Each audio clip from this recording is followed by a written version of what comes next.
మొక్కితే కరుణిస్తుంది, కోరితే వరమిస్తుంది, ప్రదక్షిణ చేస్తే నీడ నిలుస్తుంది. జూబ్లీహిల్స్ పెద్దమ్మ మనసున తల్లి. ఆలయ ఆవరణలో కాలు పెట్టగానే అమ్మఒడికి చేరినంత నిశ్చింత. పెద్దమ్మ అన్న మాట ఏ పురాణాల్లోనూ కనిపించదు, ఏ స్తోత్రంలోనూ వినిపించదు. ముగ్గురమ్మల మూలపుటమ్మే పెద్దమ్మ. ఈ వీడియోను పూర్తిగా చూసే ముందు ఒకసారి లైక్ చేయండి. మీరు ఛానల్ను సబ్స్క్రైబ్ చేసుకోవడం మర్చిపోతే సబ్స్క్రైబ్ చేయండి. నా పేరు ఎంజి కిషోర్, మీ ప్రయాణికుడు.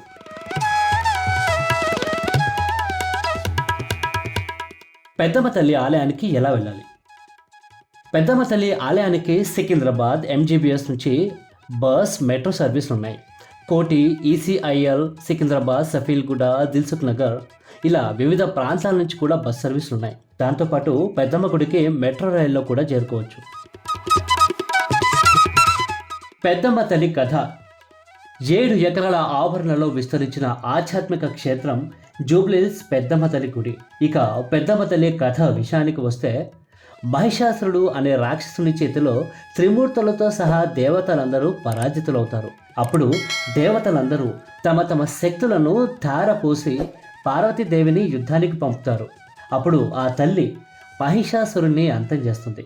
ఈ పోరాటంలో అలసిపోయిన అమ్మవారు విశ్రాంతి తీసుకోవడానికి గుట్టలు, చెట్లు ఉన్న ఈ ప్రాంతానికి వచ్చారని స్థానికుల కథనం.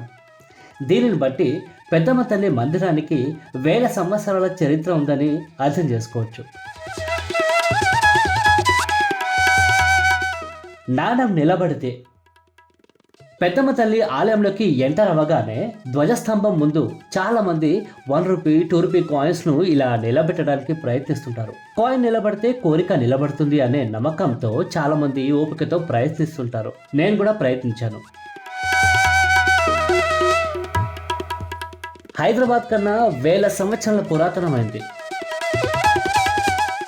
హైదరాబాద్ 400 సంవత్సరాల ప్రాచీన నగరం. భాగ్యనగర నిర్మాణానికి ముందే, చాలా ముందే, ఆ మాటకొస్తే 1000 సంవత్సరాల క్రితమే జూబ్లీహిల్స్ ఆదిమ తెగలకు ఆవాసంగా ఉండేదంటారు. వేటే జీవనంగా బతికే ఆ అమాయకులు తమ కులదేవత పెద్దమ్మ తల్లిని భక్తితో కొలిచేవారు. మంచి జరిగితే నైవేద్యాన్నిచ్చి అమ్మ సమక్షంలో సంబరాలు చేసుకునేవారు. చెడు జరిగితే జంతు బలులతో తల్లిని శాంతులు జరిపించేవారు. కాల ప్రవాహంలో ఆ తెగలు అంతరించిపోయాయి. జూబ్లీహిల్స్ అత్యంత ఖరీదైన ప్రాంతంగా మారింది.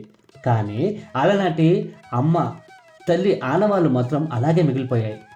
2.5 దశాబ్దాల క్రితం దాకా ఇక్కడ ఒక చిన్న ఆలయం ఉండేదట. ఎవరైనా వచ్చి వెలిగిస్తే దీపం వెలిగేది, లేదంటే లేదు. ఆ సమయంలో రాత్రిళ్ళు అమ్మ అడుగుల సవ్వడులు వినిపించేవని స్థానికులు చెప్తారు.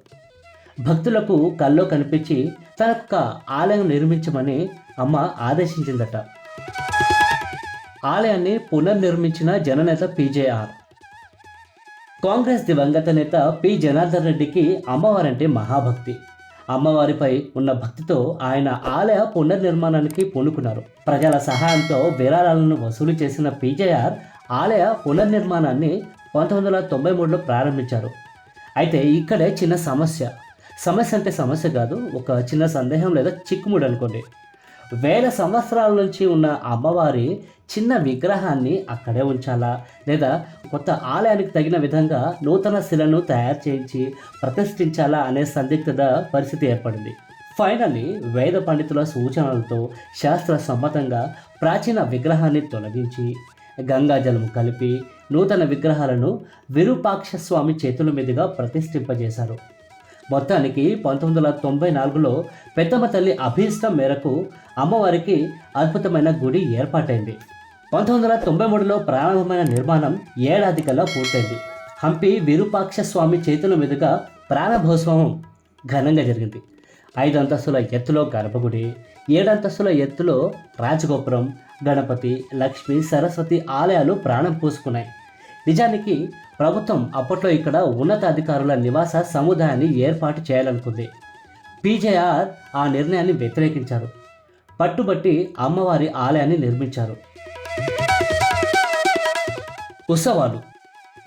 జూబ్లీహిల్స్లోని పెద్దమ్మ ఆలయానికి భక్తులు ట్విన్ సిటీస్ నుంచే కాకుండా చుట్టుపక్కల జిల్లాల నుంచి, ఇతర రాష్ట్రాల నుంచి కూడా వస్తుంటారు. పెద్దమ్మ దేవస్థానంలో దసరా నవరాత్రులు, శాకంబరి ఉత్సవాలు, ఆషాఢ బోనాలు ఘనంగా నిర్వహిస్తారు. ప్రతి మంగళవారం నాగదోష పూజలు చేస్తారు. మాఘ శుద్ధ పంచమి నుంచి సప్తమి వరకు వార్షిక రథోత్సవం కన్నుల పండుగగా జరుగుతుంది. మంగళ శుక్రవారాల్లో 15,000 మంది, పర్వదినాల్లో 1,00,000 మంది అమ్మవారిని దర్శించుకుంటారు. సంప్రదాయ సిద్ధంగా బోనాలను శ్రీ పెద్దమ్మ తల్లికి సమర్పించి వారి మొక్కులను చెల్లించుకుంటారు. పెద్దమ్మ తల్లి టెంపుల్ టైమింగ్ విషయానికి వస్తే సోమవారం నుంచి శనివారం వరకు ఉదయం 6 నుంచి 1 గంట వరకు, మధ్యాహ్నం 3 నుంచి 8 వరకు ఆలయం తెరిచి ఉంటుంది. సండే విషయానికి వస్తే ఉదయం 6 నుంచి రాత్రి 8 గంటల వరకు దర్శనం చేసుకోవచ్చు.